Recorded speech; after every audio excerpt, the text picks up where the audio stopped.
নমস্কার বন্ধুরা, ইচ্ছেদানার নতুন একটি ব্লগে আপনাদের স্বাগত জানাই।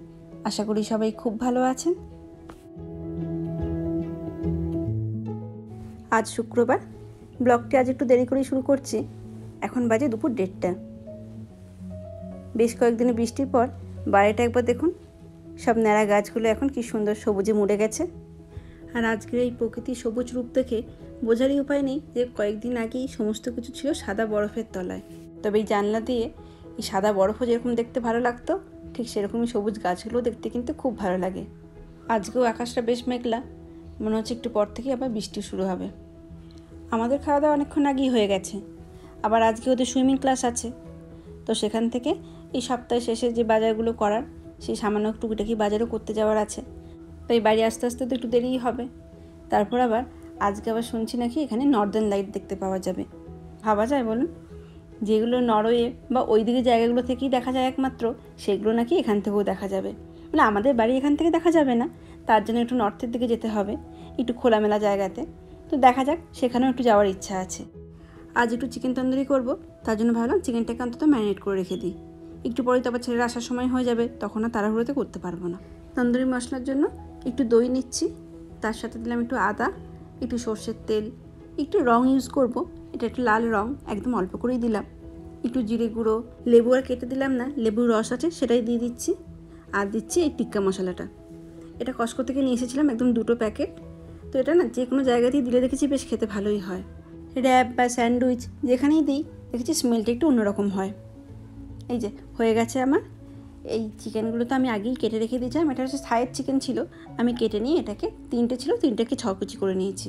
আগের দিন তো এখানে অনেকগুলো মাটি কিনে নিয়ে এসেছিলাম, এখন তো গাছ কেনা হয়নি, তাই আজকে একটু ভাবছি এই দোকানে যখন যাব সেখানে ওখানকার নার্সারিগুলো থেকে ঘুরে আসবো। চিকেনটা একটু মশলা দিয়ে মাখিয়ে জায়গাটাকে প্লাস্টিক দিয়ে ঢেকে ফ্রিজে ভরে রেখে দিয়ে যাবো। তারপর রাতে যখন আসবো তারপর এসে করব। যাই, এবার আবার মিকাকে নিয়ে আসি। ওর বাবা তো অনেকক্ষণ আগেই চলে গেছে দেবাঙ্গনকে আনতে। বাড়ির বাইরে বেরিয়ে দেখছি আকাশটা যেন আরও ঘোর করে এসেছে। বৃষ্টি প্রায় নামলো বলে হাতে যদিও একটা ছাতা নিয়ে নিয়েছি, তবে হঠাৎ করে ঝমঝমিয়ে বৃষ্টি শুরু হলে কিন্তু ভেজা ছাড়ার উপায় নেই। আর মিকুকে নিতে এসে তো আমিই সারপ্রাইজ হয়ে গেছি। সামনেই তো মাদার্স ডে, রবিবার, সেদিন তো স্কুল ছুটি। তার জন্য আজকে শুক্রবারই ওদের স্কুলেতে মাদার্স ডে সেলিব্রেশন হয়েছে।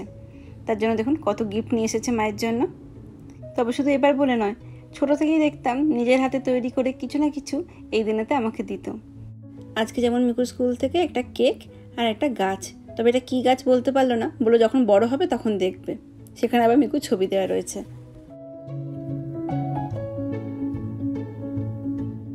ছেলে দুটোকে সুইমিং ক্লাস করিয়ে এখন এসেছি কস্কোতে। এখন বাজে 5:45। অলরেডি একবার বৃষ্টি পড়ে গেছে। বেশিরভাগ মুদিখানা জিনিসপত্র আমরা কস্কো থেকেই কিনি। এটা একটা হোলসেল মার্কেট, তবে অন্য দোকানের মতো এখানে কিন্তু যে কোনো মানুষই ঢুকতে পারে না। এটার জন্য একটা কার্ড করাতে হয় বছরের প্রথমে, সেই কার্ড দেখিয়ে দোকানে প্রবেশ করা যায়। এখানে তো আর খুচরো জিনিস পাওয়া যায় না, তার জন্য সব জিনিসই এখানে একটু বেশি পরিমাণেই থাকে। তাই একবার জিনিস কিনলে কিন্তু অনেক দিন চলে যায়। আর এখন তো বাইরে ওয়েদারটা দেখলেনি, বেশ সুন্দর। এই সময়টাই হচ্ছে এখানকার গাছ লাগানোর জন্য আদর্শ সময়। তো সেই জন্য এখানকার সমস্ত দোকানগুলোতে আলাদা করে গার্ডেনিং সেন্টার থাকে বাইরের দিকে, সেইগুলো এই সময় খুলে দেয়। আর আপনারা তো দেখেছেনই, এখানে প্রায় 7 মাস ওই বরফে ঢাকা থাকে, তাই ওই সময়তে কোনো গাছ লাগানো সম্ভব না। তাই এখানকার মানুষজন এই 3-4 মাসই সুন্দর করে একটা বাগান তৈরি করে ফেলে। শুধু গাছ নয়, গাছের সাথে সাথে মানে গাছ লাগাতে গেলে যা যা জিনিসের দরকার হয় সবই এই সময়ই পাওয়া যায়।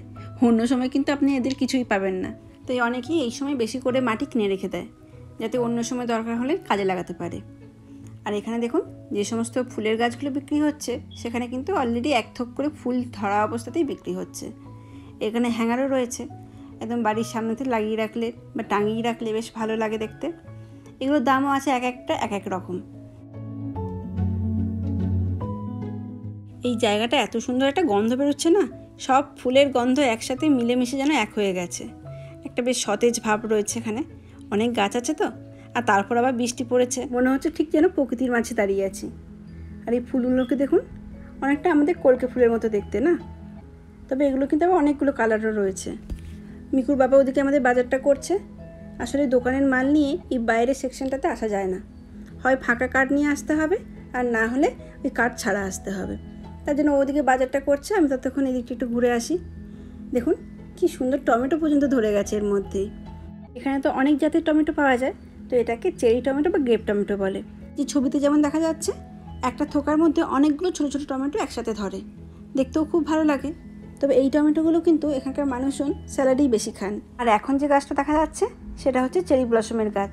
বসন্তের শুরুতে এই গাছগুলো সব ফুলে ভরে ওঠে, আর সেই ফুলগুলো ঝরে গিয়ে সেই জায়গাতেই আবার পাতার সৃষ্টি হয়। আর এই গাছগুলোতে যখন ফুল ফোটে তখন কিন্তু বাকি সব গাছগুলোই থাকে ন্যাড়া। তাই এই স্প্রিংয়ের সময়ে যেখানে এই একটা গাছ থাকে সেই জায়গাটা সৌন্দর্যই একটা আলাদা মাত্রা এনে দেয়। তবে এই ফুলের স্থায়িত্ব কিন্তু মাত্র 2 থেকে 3 সপ্তাহ। এই গাছগুলোর দাম হচ্ছে এখানে $90, মানে আমাদের দেশের টাকাতে হিসাব করলে ওই 5,500 টাকার মতো। তারপর আবার এক্সট্রা ট্যাক্স লাগবে। আর এখন যে গাছটা দেখছেন সেটা হচ্ছে আপেল গাছ। এখানে কিন্তু আবার একটা আপেল গাছ নিয়ে গেলে কিন্তু সেটাতে আবার ফল আসে না, তো ফলের জন্য কম করে 2টো আপেল গাছ আপনাকে বাড়িতে নিয়ে যেতে হবে। একটা আপেল গাছের দাম হচ্ছে $55, তার মানে ওই $110 দিয়ে আপনাকে 2টো আপেল গাছ নিয়ে গেলে তবে আপনি ফলের আশা করতেও পারেন। শীতের দেশ তো, তার জন্য সব ধরনের ফল বা ফুলের চাষ তো এখানে হয় না, তো কী ধরনের গাছগুলো হয় সেগুলো একটু আপনাদের দেখানোর চেষ্টা করলাম। আর এখন যে গাছটা দেখছেন সেগুলো হচ্ছে এভারগ্রিন গাছ, মানে অনেকটা আমাদের সেই ঝাউ গাছের মতো। এই গাছগুলো কিন্তু একবার যদি লাগানো হয় কোনো দিন নষ্ট হয় না, আর এই গাছগুলো সবসময় থাকে চিরসবুজ, মানে এই গাছের পাতা কোনো দিন ঝরে পড়ে যায় না। আর এই দিকে যে গাছগুলো দেখছেন সেগুলো হচ্ছে সমস্ত রাসবেরি। এখানে শীতের দেশ, তো তার জন্য মিষ্টি ফলের থেকে টক টক ফলের কিন্তু চাষ বেশি হয়। এই গাছটি সম্পর্কে আবার আমি অনেক কিছু জানি, কারণ এটা আমার বাড়ির ব্যাকইয়ার্ডেও ছিল। একটা গাছ লাগালে এখানে এটা থেকে অনেকগুলো গাছের সৃষ্টি হয়।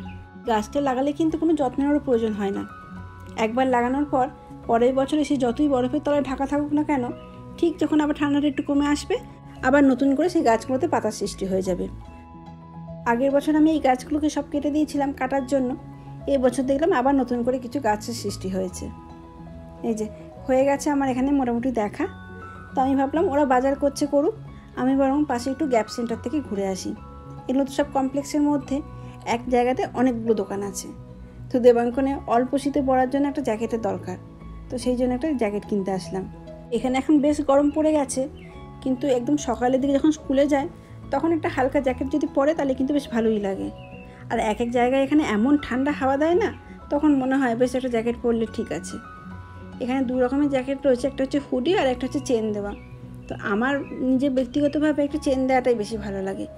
হুডিটা হলে কি হয়, এই যখন গরম পড়ে তখন তো আবার পুরো খুলে দিতে হয়, আর না হলে চেন দেওয়া থাকলে হঠাৎ করে যদি গরম করে তখন চেনটা একটু খুলে দিলেই মোটামুটি কাজ চলে যায়। সবগুলোর দামই দেখছি একই রকম। দেবাঙ্কনকে সঙ্গে করে নিয়েই আসলাম, বললাম দেখ তোর যেটা পছন্দ হচ্ছে সেটাই নেব। আগেও একটা দিন গিয়েছিলাম অন্য একটি মলেতে, সেখানে আবার ওর সাইজে কিছু পেলাম। দেখি দেখা কেমন লাগছে, ভালো লাগছে। একটা পছন্দ করেছি লাল রঙেরটা, দুটোতেই চেন আছে, কিন্তু লাল রঙেরটা তো একটু বেশি বাচ্চাদের পরলেই যেন বেশি ভালো লাগে। আমাদের দুজনেরই ওই নীল রঙের জ্যাকেটই বেশি পছন্দ হয়েছে। পছন্দ তো চল, আবার বেশ জোর বৃষ্টি নেমেছে, চল। রিকুর বাবাও চলে এসেছে, আর বাইরে বৃষ্টিও পড়ছে, ভালোই হলো, আর ভিজতে হলো না। এই যে, আর এখান থেকে যাব আমরা অন্য একটা দোকানে। এখানে তো অনেক দাম দেখে কিনলাম না কোনো গাছই, আর কি বলেন তো মাত্র 3-3.5 মাসের জন্য, তো তার জন্য দাম দিয়ে গাছ কিন্তু না বড্ড গায়ে লাগে যদি না হয়। আর তাছাড়া গ্রীষ্মকালে তো আবার দেশে যাওয়ার একটা ইচ্ছা আছে, তো সেক্ষেত্রে তো গাছে জল পড়বে না, গাছগুলো নষ্ট হবে।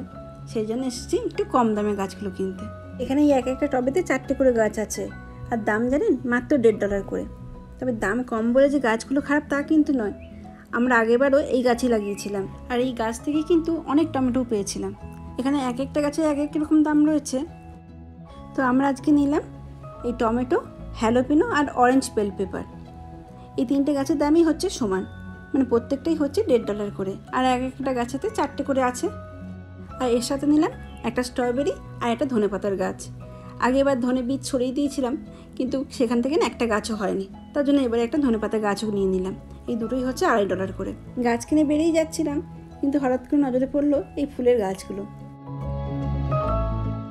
এই ফুলগুলো তো দেখতে বেশ ভালোই, তবে সবচেয়ে ভালো লাগলো আমার এখানকার জবা গাছগুলো। কতগুলো করে এক একটা গাছে কুড়ি দেখুন, আর দামও কিন্তু বেশ কম, মাত্র $6.5, মানে আমাদের দেশের টাকাতে হিসাব করলে ওই 400 টাকার মতো। তবে এরপরে কিন্তু আবার সমস্ত জিনিসের উপরই ট্যাক্স লাগে।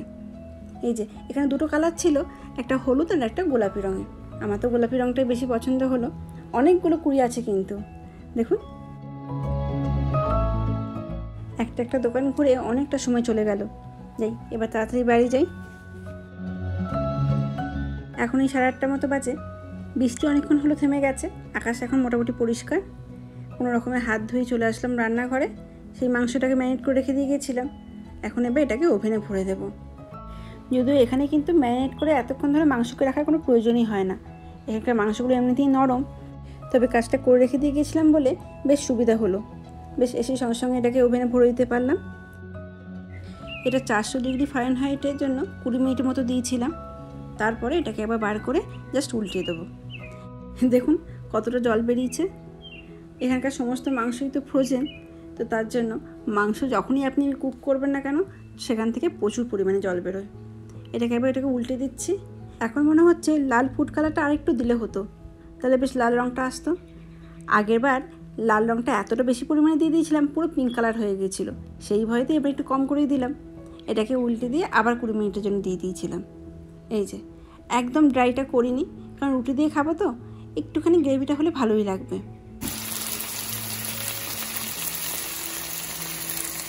এই চিকেনটা যখন করছিলাম তখন 5বার ছেলেরা এসেছিলো দেখতে কখন হবে, তো তার জন্য ওদের আগে খেতে দিয়ে দিই।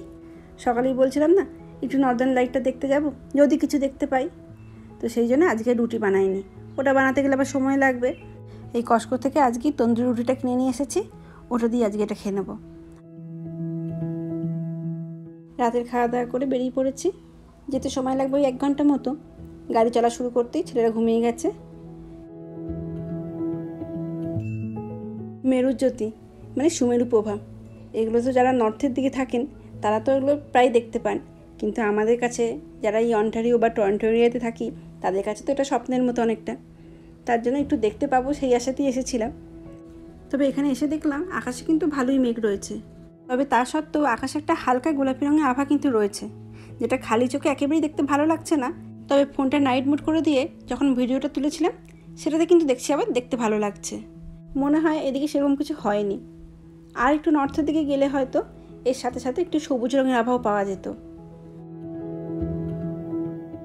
যাই হোক, যাই দেখলাম এটাই আমাদের কাছে অনেক, কারণ আমাদের পক্ষে তো আর নরওয়ে বা উত্তরের দিকে গিয়ে মেরুজ্যোতি দেখা তো আর সম্ভব হতো না। আর রাত করব না, এবার বেরিয়ে পড়ি। ছেলেরা গাড়িতেই ঘুমাচ্ছে। যাই, আবার আমাদের 1 ঘন্টা ড্রাইভ করে যেতে হবে। আজ তাহলে আমার ভিডিওটা এখানেই শেষ করছি। কেমন লাগলো অবশ্যই জানাবেন, যদি ভালো লেগে থাকে লাইক শেয়ার কমেন্ট করে দেওয়ার জন্য অনুরোধ করে রাখলাম। ভালো থাকবেন, সুস্থ থাকবেন, আবার দেখা হবে পরবর্তী একটি ভিডিওতে।